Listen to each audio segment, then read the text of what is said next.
The reading for this morning's sermon is taken from John chapter 2, entitled The Wedding at Cana.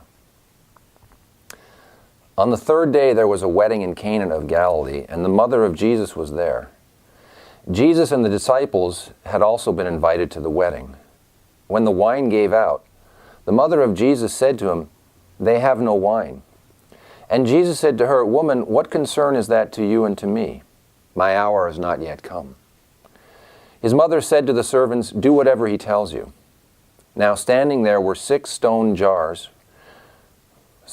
water jars for the Jewish rites of purification, each holding 20 or 30 gallons. Jesus said to the servants, "Fill the jars with water." And they filled them up to the brim. He said to them, "Now draw some out and take it to the chief steward." So they took it.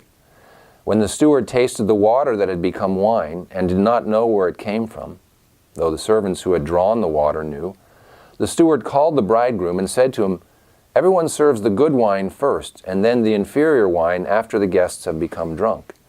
But you have kept the good wine until now." Jesus did this, the first of his signs, in Cana of Galilee, and revealed his glory, and the disciples believed in Jesus.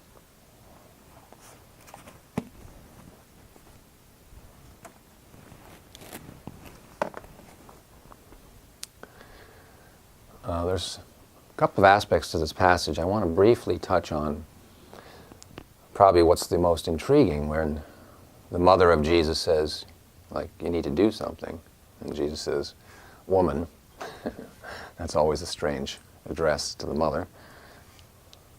But if we get simple, and we go, what is the message here? What is the teaching in that? The teaching is that the start of the mission comes through the feminine, comes through the feelings. It's that even the Christ mind in you may not realize that it's time. So if you find yourself facing a new challenge on the path, or even just the start of the path, you want to trust your feelings more so than you want to trust your mind. But what I really want to focus on today is the power and sort of the magical aspect of transformation, because what really happens in this passage is that water is transformed into wine. The path that we really walk on here is a path of mastery. Now, you could make it all about, well, I need to live a good moral life and I want to have these things that I want, and that's okay. But Jesus was actually a master. And he was able to, by his word, but more so by his understanding, change water into wine. Now, this is very possible because of the understanding of certain principles that exist on the earth. I would say that the sermon today is probably going to be more on the mystical side, and maybe that'll be interesting to you. That it is absolutely possible for things to transform in ways that our human levels of thinking can't make sense of. When you understand the principles of vibration, that water has a certain vibration and wine has a different vibration, and moving one to the other, it appears as though we as human beings have that power. We have the power to essentially transform matter from one vibratory state to another. Now, most people who become interested in the path are really looking to change aspects of themselves and aspects of their lives. But the principle is the same. That in order for you to be a different person, you have to go through a vibratory transformation. Where does the power come from? Well, the power comes from God. And we know that God is love, so if we can be attuned to the vibration of love, now we will have access to the power. That may still not actually allow us to make these transforming miracles, because we actually have to learn how to do it. If you can imagine, when you give a 2-year-old a box of crayons and some paper, they generally just pick a few colors and make some scribbly, scribbles. And they're excited about it, and you look at it and go, that's about a 2-year-old, right? Kind of makes sense. And as they start to get a little older, they can draw dogs, or they like to draw animals, or they can draw stick figures or whatever, and there's still not a lot of sophistication in it. And that's simply because the being has not yet learned how to translate some sort of image in their mind onto an image on paper. And as you watch people, certain people grow and get real into it. They get really consumed with the idea of creating something on paper. And some of them get really good at it. How do they get good at it? Generally, they get good at it by practicing. Now, some people have a little bit more natural talent. Who knows? That could be because of past lives. They did a lot of work at it. Sometimes you'll see on YouTube some guitarist who's 10 years old and he's playing like he's, this amazing blues virtuoso. And generally people associate the blues with having gone through difficult times, and generally a 10-year-old hasn't had that kind of hardship. So who knows? Maybe he was a great guitarist in another life and it just sort of came a little bit easier to him. But there's no way around the work of learning how to master the various components of your being.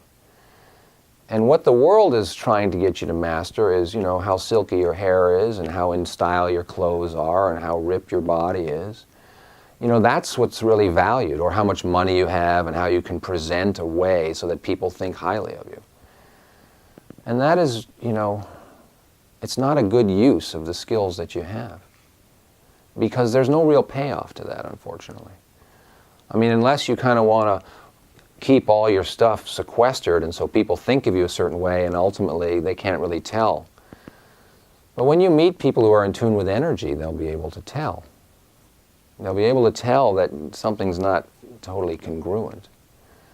A congruent individual is an individual that's been transformed in love to be their true soul, to express who you really are. And it's a very exciting process to discover who you are. Who you are is amazing and unique and beautiful and cool and probably at times a little bit awkward. But we have to learn how to move our vibratory energies into the vibration of love. Now let's talk about relationships, for example, because some people are frustrated because they get into relationships and, the other person's just never really living up to their end of the bargain, and I end up having to do all this stuff, and it's really frustrating. Or you have other people, it's like, well, if this person would just, see the truth, and if they could just recognize their potential, I'm just so in love with their potential. And, these are a lot of traps that people get into with relationships, not realizing that we slip out of Christ consciousness when we try to project something that isn't there. Christ consciousness, it's what is. You see what is. When you're in the consciousness of Christ, you see what is. And you do not try to embellish it. Can you move it in another direction? That's possible. But you cannot move another person in another direction just because you want them to or because you see potential in them. They have to want that. So in order for you to move into a state where you have a relationship that is actually uplifting and joyful and you like it, then you have to become that person and trust that you will draw that person to you based on the laws of attraction. That those of like vibration tend to congregate together. So that puts the onus then to go like, oh, well, if I'm complaining about these people or if I'm wishing that they would be greater potential, then on some level I must be fulfilling that, because those people generally don't hang out together. And that's part of the path, as we go, well, look at all the stuff that you've drawn into your life and then reflect inwardly and go, that must be essentially how I'm operating. I must be at that vibratory level. So if I want to transform my relationships, or I want to transform my career, or I want to transform how I perceive life, then I have to begin to study myself.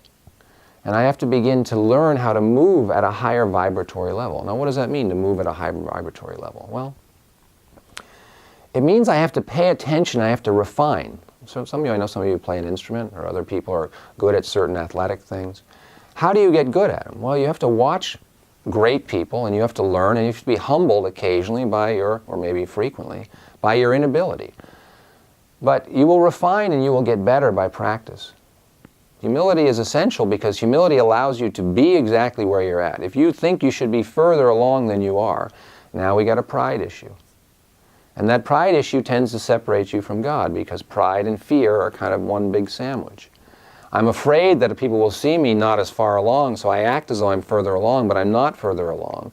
So then, when the test comes, I fail, and then I'm humiliated. And that's not the humility we're looking for, by the way.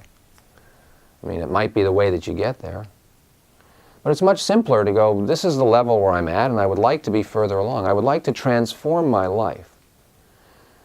So I have to understand this principle of vibratory relationships. Now you might go, okay, how do I integrate that? How do I, what happens? Well, just be simple. When you're in a good state of mind, like that's why today's music, I was just very happy and I felt like these are the songs that, well, I wanted to play. And I hoped that it would be contagious to everybody else, you know?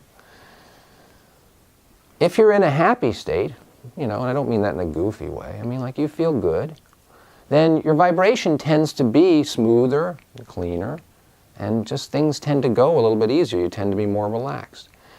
And if you can continually bring yourself into that relaxed, happy, vibratory state, you'll find that when conflict comes your way, it doesn't affect you as hard as when you're in a low vibratory state, where you're irritated and you're frustrated and you're angry and you're impatient. Your threshold for being able to deal with those difficulties is lower.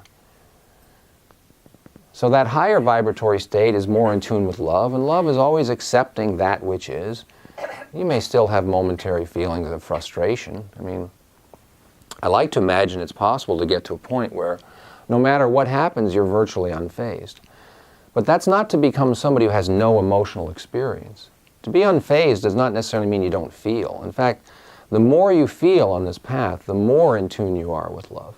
Because your true nature is to feel everything. It's how you choose to interpret it and how you choose to let it affect you that defines what vibration you live at. If you hang out with people and all they do is complain and they're negative, and you'll feel that it's pulling your vibration down unless you do something. Unless you begin to take charge of the environment and without being mean or confrontational, if you can avoid it, you can move the environment to a greater state. Now, free will. If that person doesn't want to go with you and wants to stay in some kind of a lower vibratory state of complaining and victim mentality, then at some point, as Jesus said, you might have to shake the dust from your feet and move on. How is that an expression of love? It's an expression of love because who are you to create pressure around this person every time you're with them as though they should be operating at a different level? If they don't want to operate at a different level, then let them go and be with the people that work for them. Again, that Christ consciousness is let them be where they're at. Just see what is and not what you so badly want for them. For yourself, if you really want this stuff, you really want to transform. I mean, let's say you had this desire to get to a place where you could do these kind of miracles. Well, the signature of a miracle that Jesus does is it benefits other people in the moment. So he did not have this great need to do the showy kind of thing, like, check this out. He wasn't into that. He was like, well, they need wine. They got water. Simple. It's simple for him because there's no resistance. There's no resistance to the truth. I mean, the level at which we operate on the earth is really very low compared to what a master can do. But we all have the capability to rise up into mastery. Whatever you want to master right now, that's up to you. If you want to master romantic relationships so you can have something that's really meaningful, okay, good. Study the heck out of them. Study the heck out of yourself. Look at what you have brought into your life and go, that's the vibratory level at which I've lived. Don't be down on yourself. Don't be hard on yourself. Go, okay, I would like to rise up to a level where the relationship is more about companionship and intimacy and connection and spaciousness and responsibility as opposed to frustration and control and drama and jealousy. I don't want those vibratory energies in my relationship. Well, I must wean myself either of them that I have or my draw to them. That's a big project, I'll tell you right now. You have to have meditation. You're going to need God. You're probably going to need a place to come to that continually raises you up. That's why we meet here 4 or 5 times a week, so that as you go back into the world and the energy of jealousy and drama and all the TV shows that sensationalize all that stuff because it's so interesting to watch, which I don't find it interesting actually. It's kind of sad to watch that that's what people are hungry to watch. Oh, there's a great show. It's all about them getting divorced and hating each other. Check it out. I don't want to check it out. I don't want to think about that and let that kind of be something I have to overcome. It's interesting to watch a show about relationships where two people are trying very hard to live at a high state of connection. There's going to be conflict. There's going to be challenge. It's not like they're just going to have their bacon and eggs and go off to work and come home and kiss each other and go to bed. That's just not how people interact. When you're in tune with love, it's dynamic and exciting. And yeah, people differ, and so one person differs and the other hopefully goes like, maybe I can learn something here. Or I think you're doing that weird thing. And you go like, I think you're right. Well, do you want to go meditate? Yeah, and I will too. And let's come back and chat later. That would be a pretty exciting scene, right? Maybe the actual scene of them meditating, they're going to have to do a montage. But the process of getting there is really exciting. I would love to see more shows about the process of transformation. Because no matter how much you're striving for it, you're going to go through difficulties. Think about Jesus and the difficulties that he went through. He ultimately was crucified. So not only was that this huge miracle not only was that a huge miracle for the planet, but he went through something that was monstrous for him. That was a major thing for his soul. So these challenges and tests, they come, and then there's periods of grace where things are fluent, but over time, you just go, God's got a handle on it, and he makes a way for whatever it is that we want. But, you can't just expect because you pray for it that it's all going to be given to you. That's not how it works. You can pray and pray, but if you don't move yourself vibratorily, I don't know if that's a word, but we'll go with it. If you don't move yourself into that higher vibratory state, then we've got a contradiction. And this really is the essence of the visualization course. And why I want to meet with people one-on-one when they take the course, because you can't just do phase 1 and then not actively do the remaining phases to transform yourself. I get it that that's a lot of work, but I don't know what other work is as compelling to get to a place where you actually have mastered certain aspects of yourself and the transformation has come on. Be alert for fear. Fear is always going to choke you off from God because it's the opposite of love. It's a constricted energy that's worried about what might happen. But over time, when you work with God, you realize what happens is always going to be moving me into a higher vibratory state of love. You just go, that's my universal acceptance. If I do this work, and I give over to the path, and I surrender to what I'm being called to do, I will enter into a higher state of love. Okay, maybe that's going to affect my life here and the friends that I have, and if I can drink and if I can do these things. Yeah, okay. So you have to be willing to let go of certain things that do not actually raise up your vibration. Alcohol, I know it's a tough one for people, right? Unfortunately, alcohol does not raise up your vibration. And because afterwards there's sort of there's a residual kind of thing that you have to overcome if you drink. There might be what happens, I don't exactly know how the chemistry works, but it seems to do something to your nervous system, and some people find that enjoyable. If you stay off it for a while and you get raised up to a higher vibration, you won't find any enjoyment in that because the alcohol actually disconnects you from your emotional system to a certain degree. And that inhibition goes away so people feel freer, I guess. It's not like I haven't had positive experiences with drinking. When I was younger, of course, it's just what you do.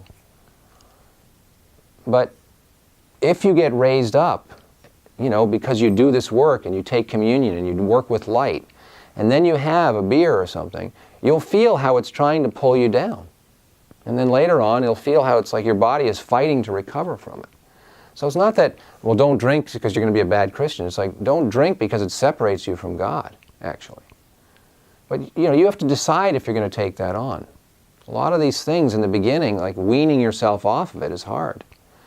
Because we're willing to deal with the back end, meaning when you wake up and you feel a little spacey or what have you, because the front end is so appealing. I want you to want to master that tendency, that whole pattern of like, well, I'll suffer now, or I'll enjoy now and I'll suffer later. Really, the path to a certain degree is suffer now and enjoy later. It's not like it's such a suffering. It's like you have to wean yourself off of certain things that work at this one vibratory state in order that you can function at this higher vibratory state.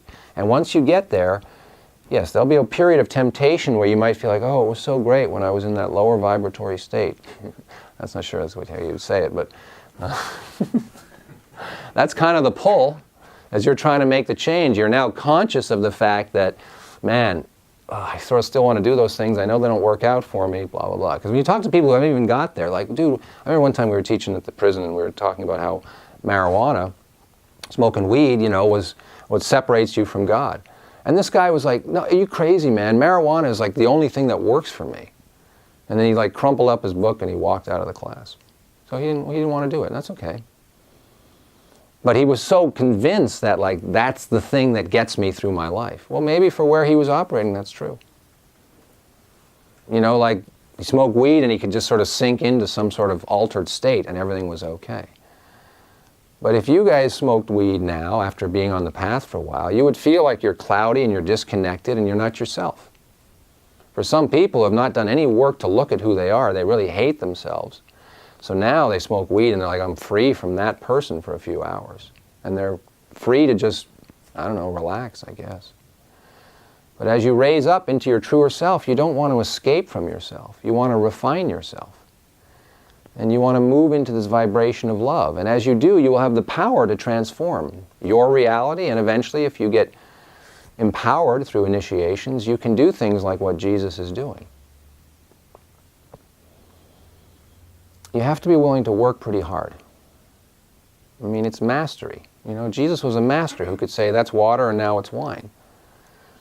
Who knows what was going on inside? I mean, it seems like it happens in 1 or 2 lines, but who knows what Jesus, he might have gone off to a small area and meditated. I don't know how he actually did it, to call forth that power. And probably he had to do a lot of practicing. Maybe he did that in other lives. I don't know. I don't know the story, but I don't want you to think that this stuff is so mysterious and impossible, that there is principles that actually define it and describe it. And we can start working on those principles now, on the things that you don't want to do but you can't help yourself.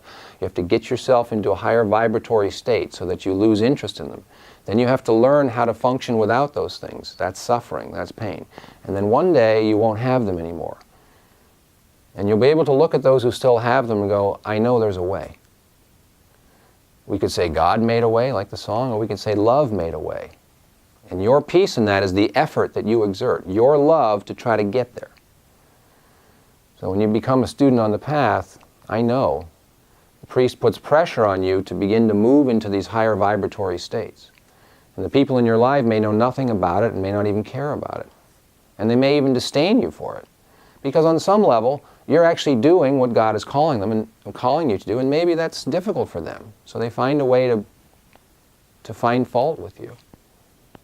Maybe that's why Jesus said, blessed are those who are persecuted for my sake. Because when you really start to move in that direction, you are fulfilling this pattern of beginning to approach a higher level of mastery. And your life will get better, but it may get worse before it gets better. So that's just something to be aware of.